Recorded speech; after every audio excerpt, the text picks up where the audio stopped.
कुर्की के डर से एक अपराधी ने अपने आप को सरेंडर कर दिया तो दूसरे के घर बुलडोज़र चला। जी हाँ, मैं बता दूं कि लंबे समय से टॉप 10 की लिस्ट में शामिल रणधीर महतो के घर जैसे ही कल कुर्की जब्ती के लिए पुलिस पहुंची तो उसने कोर्ट में सरेंडर कर दिया। हालांकि कुर्की जब्ती एसपी योगेंद्र कुमार ने कहा है कि कुर्की जब्ती उसे घर की हो गई है और उसे अब रिमांड पर लिया जाएगा, उससे पूछताछ की जाएगी।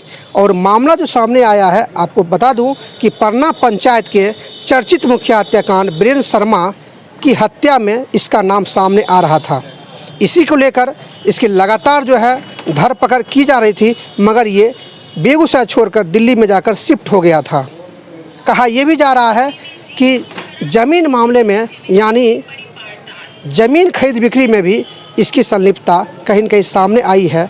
और एसपी योगेंद्र कुमार ने यह भी कहा है कि इसकी चल अचल संपत्ति को भी खंगाला जा रहा है और कहीं न कहीं अगर अपराध के पैसों से अगर खरीद बिक्री की गई होगी तो सारा चीज़ जो है इनका जब्त भी किया जाएगा। बाकी मैं वो भी चीज़ें आपको सुनवाता हूँ कि एसपी योगेंद्र कुमार ने क्या कुछ कहा है और क्या मामला सामने निकल के आता है, वो भी मैं आपको सुनवाने का प्रयास करता हूँ। बेगूसराय में कॉन्ट्रैक्ट किलिंग यानी सुपारी हत्या करवाने का काम करता था। इसकी पुलिस ने इसके घर की और इसकी संपत्ति की कल कुर्की की है। मैं आपको बता दूं, इस अपराधी का नाम है रणधीर महतो। ये नागदा सिंगौल का रहने वाला है और इसका एक लंबा चौड़ा आपराधिक इतिहास है। आज से 5-6 महीने पहले नीमा चांदपुरा में जो परना पंचायत है वहाँ की मुखिया की हत्या हुई थी। उसकी जब हम लोगों ने अनुसंधान किया था तो उसमें ये मेन मास्टरमाइंड उसमें पाया गया था और लगातार इसकी गिरफ्तारी के लिए पुलिस प्रयास कर रही थी, लेकिन ये फरार चल रहा था।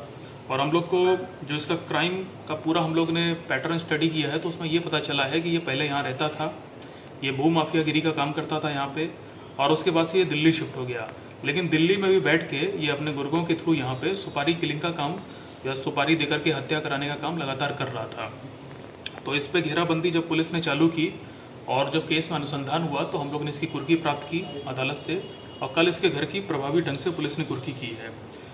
इसके आपराधिक गतिविधियों को देखते हुए और मामले की संवेदनशीलता को देखते हुए मेरे द्वारा आज से कुछ महीने पहले इसको जो जिले की टॉप 10 अपराधियों की सूची बनाई गई है उस सूची में इसका नाम डाला गया था। पुलिस की ये सारी कार्रवाई कल इसमें एक अच्छा परिणाम मिला है। इसके घर की और इसके ज़मीन की, इसकी अचल संपत्ति की पुलिस ने कुर्की की है। अब वो सारी संपत्ति पुलिस ने अटैच कर ली है। अब उसका प्रयोग ये लंबे समय तक नहीं कर पाएगा। हत्या की वजह उस समय भी जैसे हमने बताया था वो राजनीतिक राइवलरी थी, पॉलिटिकल राइवलरी की वजह से हुआ था। एक जो दूसरा वहाँ का मुखिया था जो पहले चुनाव हार गया था वो इसके पास गया था और इस रणधीर महतो ने पैसों के एवज में अपने लोगों से ये हत्या करवाई थी। ये हम लोग को उसी समय पता चल गया था। तो उसी केस में पुलिस ने इसका NBW निकाला था, इसको सरेंडर करने का आदेश दिया था, लेकिन ये सरेंडर नहीं हुआ। तो उसके बाद पुलिस ने इसकी कुर्की निकाली। इसके नागदा में जो इसकी ज़मीन थी, इसका घर था, पुलिस ने पहले इसको पूरा सर्वे किया और सर्वे करने के बाद कल पुलिस ने JCB मशीन और पूरे तैयारी के साथ इसके घर की, इसके सामान की, इसकी ज़मीन की कुर्की कर दी है। और कल हम लोग को एक चीज़ और पता चली कि जब पुलिस ने कुर्की इसकी की है तो उसके बाद डर के मारे इसने माननीय न्यायालय में आत्मसमर्पण भी कर दिया है।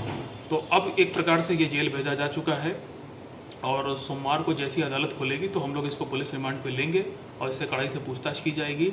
अब केस में हमारा जो अनुसंधान है एकदम सही दिशा में जा रहा है। अब बहुत जल्द हम लोग चार्जशीट करा के इसको कड़ी से कड़ी सज़ा दिलवाएंगे। धन्यवाद।